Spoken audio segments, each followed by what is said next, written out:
We'll be exploring 10 amazing facts about Prophet Muhammad. From acts of devotion to his beautiful personality, Prophet Muhammad, peace be upon him, is a source of mercy and an excellent model to learn from. Starting off at number 10, we have the nickname of the Truthful One. Muhammad became a prophet at the age of 40. Prior to that, he lived a normal life. He conducted business, married, attended gatherings, and mingled with all types of people. One major characteristic that was apparent to all who interacted with him was his honesty. He was never known to have lied, and even those who rejected his message referred to him as the Truthful One until he was officially known as the Prophet Muhammad. Up next, let's talk a little bit about his burial place. Unlike many previous prophets, Muhammad's place of death and burial is known. His marked grave is in the city of Medina, Saudi Arabia, at Islam's second holiest site known as the Prophet's Mosque. Muslims from around the world visit this mosque and the Prophet's grave. However, it's important to note that Muslims do not pray to the Prophet's grave, but rather they pray to Allah while facing the city of Mecca. Moving on to the Prophet's strong presence. The Prophet Muhammad's charismatic nature left a strong impact on all who met him. When silent, he was grave and dignified, and when he spoke, glory rose up and overcame him. He was the most beautiful of men and the most glorious. It is recorded that he was sweet of speech and articulate. His speech was like a string of cascading pearls, measured so that none despaired of its length, and no eye challenged him of brevity. In company, he was the most flourishing in appearance and the loveliest in power. People surrounded him, listening intently to the message. If he commanded something, they obeyed with eagerness and haste, without a frown or complaint. Coming up at number 7, the Prophet was an orphan. The Prophet's father passed away before he was born, and his mother also when he was 6 years old, leaving him an orphan. At the time, orphans were the lowest class in society as they were considered to lack protection. This left him vulnerable at such a young age and completely dependent on Allah. This experience allowed him to connect with the most destitute of people in society. The Quran reminds people to always care for the less fortunate, stating, "Did he not find you an orphan and give you refuge? And he found you lost and guided you? And he found you poor and made you self-sufficient. So as for the orphan, do not oppress him." Up next, you might be surprised to find out that the Prophet was happy to help with chores. Prophet Muhammad lived in a time when men considered themselves to be too manly to do household chores. Aisha, the Prophet's wife, explained that he used to milk the goats, mend his sandals, and patch his own clothing. He was happy to be busy helping his wife and taking care of the home. When asked, what did the Prophet do in his household? Aisha replied, he used to keep himself busy serving his family, and when it was time for prayers, he would go for it. And coming in at the halfway point today at fact number 5, we see that Muhammad established animal rights. Prophet Muhammad prohibited animal abuse, saying that the one who kills an animal for sport is cursed, and chastising people who overloaded their horses or camels, telling them to fear Allah concerning these animals that cannot speak. He also taught that people can go to heaven for caring for animals. The Prophet said, "A man felt very thirsty when he came across a well. He went down the well to quench his thirst. After he saw a dog panting and licking mud in excessive thirst, he thought, this dog is suffering as I was. So he gave the dog water. Allah thanked him for that deed and forgave him. The people said, "Oh, Allah's apostle, is there a reward for us in serving the animals?" And he replied, "Yes, there is a reward for serving any animate or living being." And it's no surprise that Muhammad also established women's rights. Prophet Muhammad introduced several revolutionary changes to the status of women of his time. He allowed women to inherit, taught that they were equal to men in the sight of Allah, prohibited adultery and abuse of women, and elevated the status of mothers as being greater than that of fathers, and much more. The Prophet consulted women and weighed their opinions seriously. Women prayed in mosques, sought knowledge, and were both teachers and students in the early period of Islamic history. The Prophet's close companion and second Caliph, Umar, was corrected by a woman when he tried to limit the amount of dowry a woman could receive. He also appointed women in various governmental positions and officials in the markets of Medina. In his farewell sermon, he said, "I order you to be good to women. The best of you is the best to his wives." Moving on to the fact that Muhammad was very forgiving of his enemies. Many people tried to harm the Prophet. They exiled him from Mecca, tortured and ended the lives of many followers, spread false rumors about him, and attempted to end his life and message. As the message of Islam grew, however, Muhammad and many Muslims returned to Mecca. The Meccans had committed many offenses against Muslims and the Prophet, but rather than seeking revenge, Muhammad entered Mecca with his head lowered in humbleness, and he forgave all his enemies. He said to them, "Today I say to you, as Joseph said to his brothers, this day there is no blame on you. Go your way, for you are free." And you might also be surprised to learn, for such as I was, that he was unlettered. Now, although the Quran is the greatest Arabic literary work, the Prophet Muhammad did not know how to read or write. When he became a prophet, he presented the Quran to people, and they were in awe of its unmatched linguistic beauty. They knew it could not be the words of a human, especially one who could not read or write. On several occasions, the Quran challenges people to produce something even similar to that of the Quran, stating, "Were all mankind to come together and wish to produce the likes of the Quran, they would never succeed, however much they aided each other." As well as, "If you have doubts about the revelation we have sent down to our servant, then produce a single chapter like it and enlist whatever supporters you have other than God, if you truly think you can. If you cannot do this, and you will never, then beware of the fire prepared for the disbelievers whose fuel is men and stones." And coming in all the way down at fact number 1 about the Prophet Muhammad, he did not consider himself divine. Before the end of his life, the Prophet forbade worshiping or making idols of him.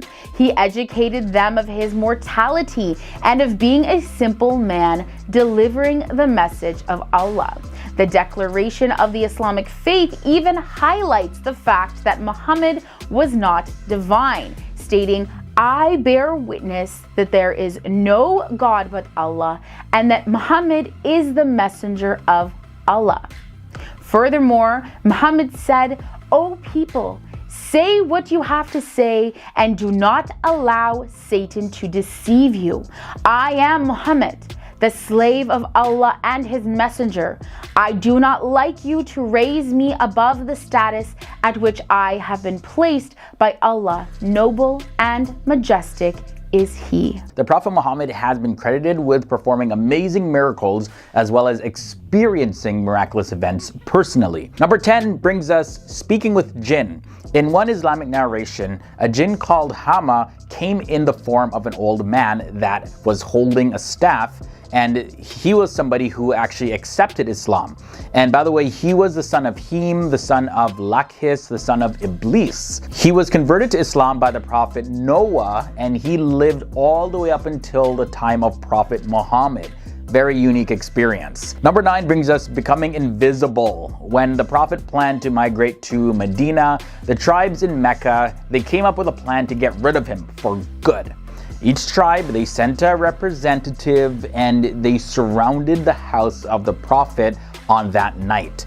But Muhammad, he just walked out right in front of them and nobody saw him at all. They were completely blinded to him. Another miraculous event of Prophet Muhammad was the horse in the sand incident. The Prophet Muhammad and Abu Bakr, they were on their way to Medina when they were being followed by an assassin named Suraka.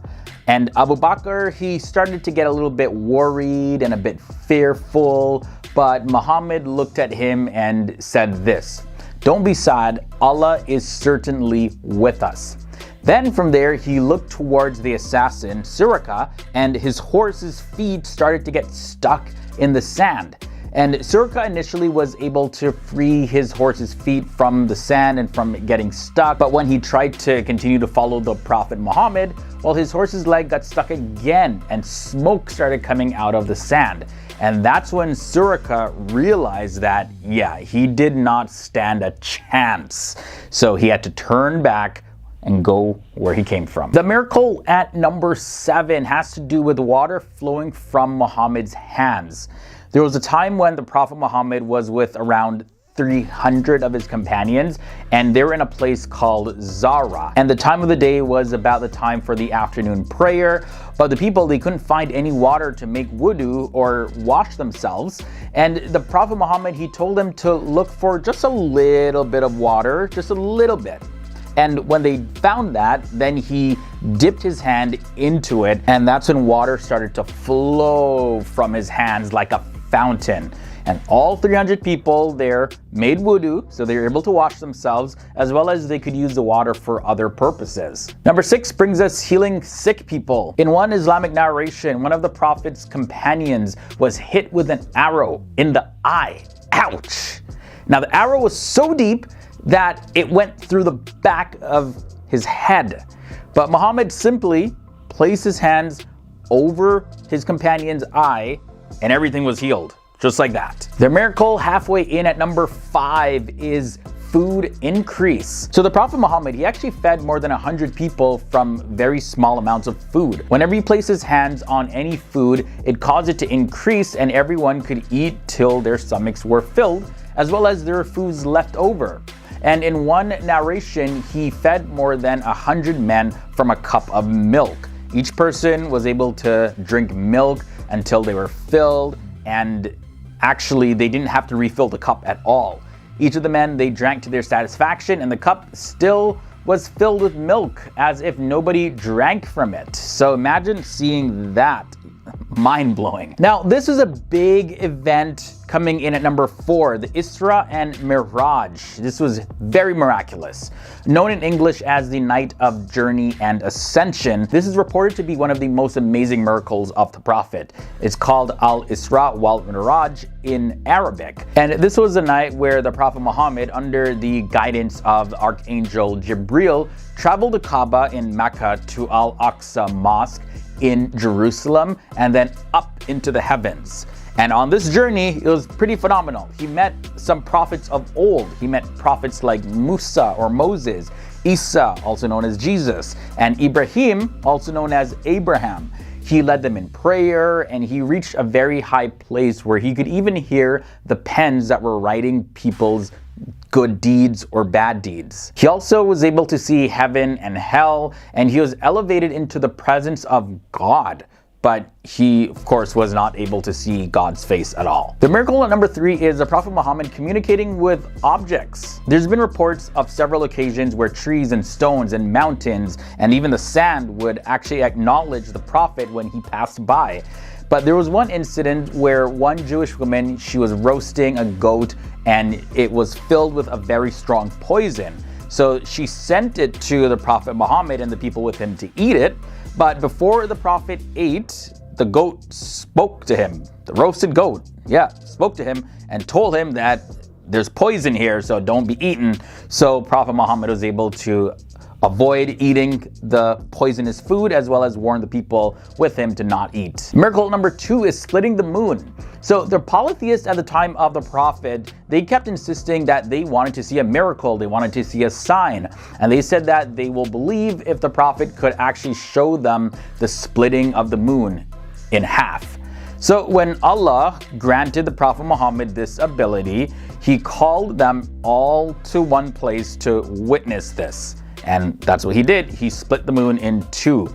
But in their arrogance, they still rejected him and his message. Now, the miracle at number 1, some of you probably guessed it, but it's simply the miracle of the Quran.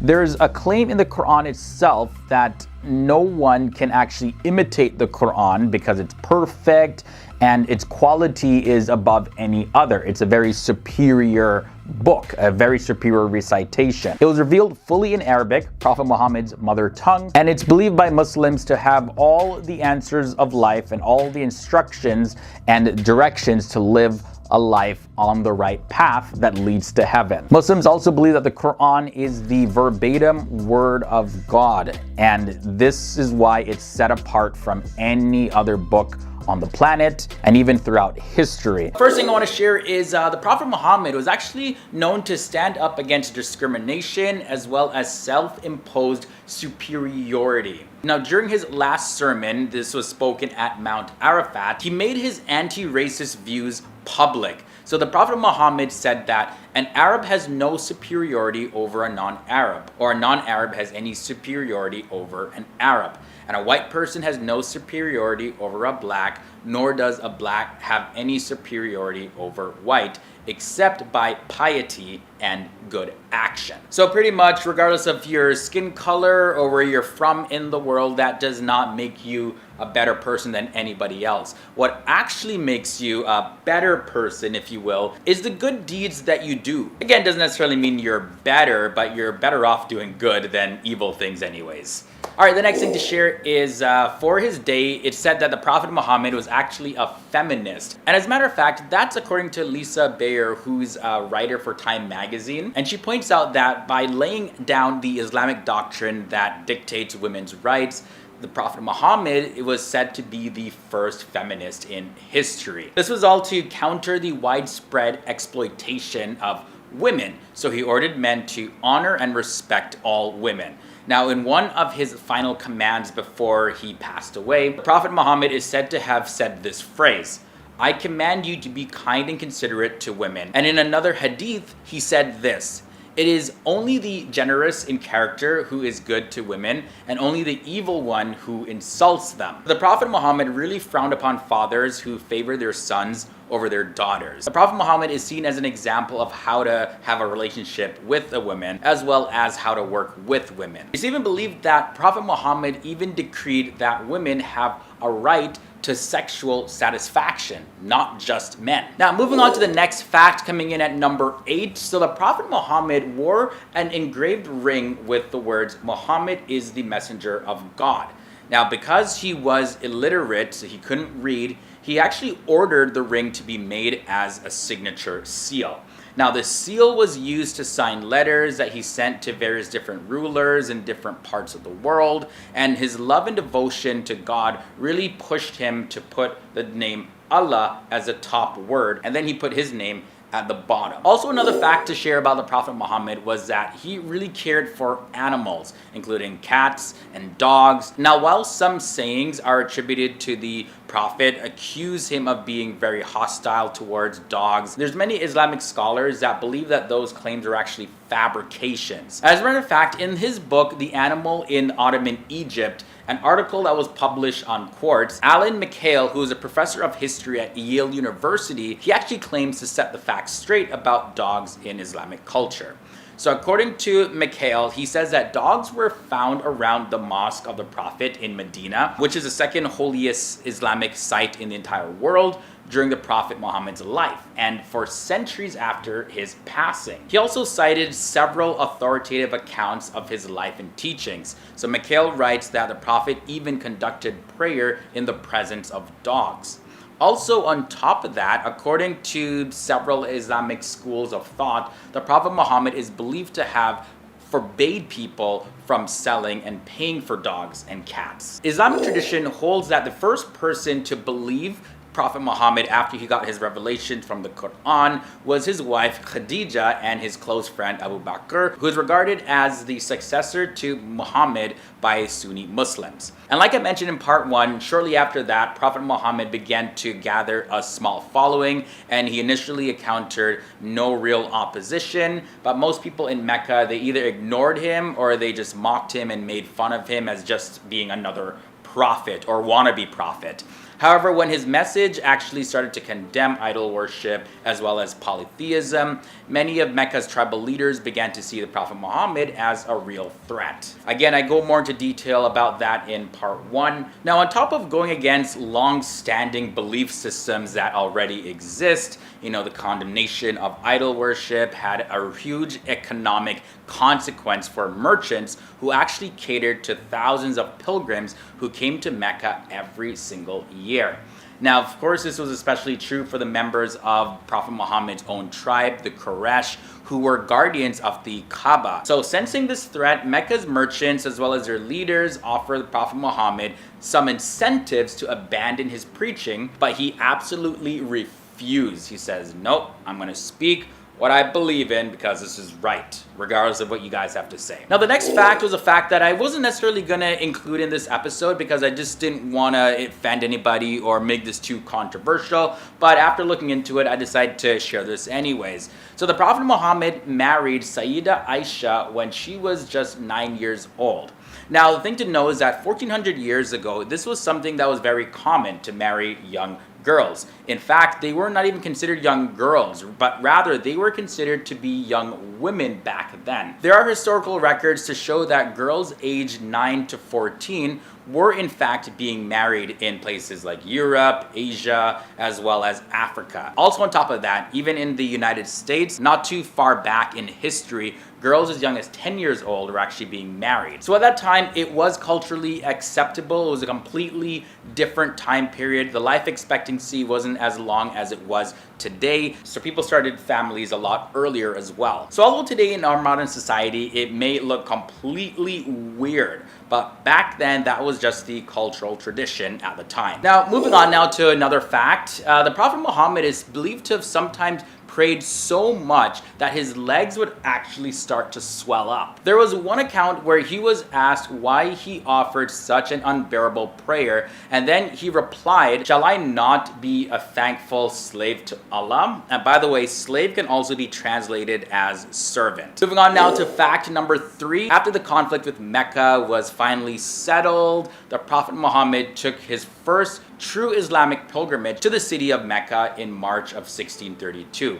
And that's where he delivered his final sermon at Mount Arafat. And finally, when he returned to Medina, his wife's home, he became really sick for several days, and he passed away on June 8th, 632 at the age of 62 years old. And then he was buried at Al-Masjid An-Nabawi, which is the Mosque of the Prophet, one of the first mosques that was built by the Prophet Muhammad in the city of Medina. So after 23 years of prophethood, when the Prophet Muhammad passed away, Islam spread to other places too because of the efforts of his caliphs. Now, the revelations that the Prophet Muhammad received were compiled in the Quran also after his passing away. And the last thing I want to share about the Prophet Muhammad is that according to the 6th edition of the Columbia Encyclopedia back in the year 2000, the name Muhammad was probably the most common given name in the entire world.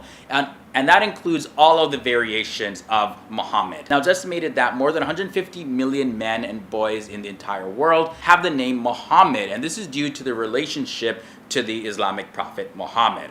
Also, recently in 2019, for the first time, the name Muhammad is on the top 10 most popular baby names for boys in the United States. And that was according to the website Baby Center. So there's a whole lot of Muhammadness happening in the world. People just love the name. Also, it just goes to show you how much Muslims honor and revere the Prophet Muhammad. Muhammad is the central prophet and final prophet of Islam. He was born in Mecca in 570, and most of his early life was spent as a merchant. At the age of 40, that's when he began to have revelations from Allah that became the basis for the Quran, as well as a foundation of the Islamic religion. By 630, he had unified most of Arabia under a single religion. And the Prophet Muhammad had a huge influence in the world, and we have evidence of this because at the time of filming this episode, there's over 1.8 billion Muslims all around the world, from different branches, Sunni, Shia, as well as other branches who identify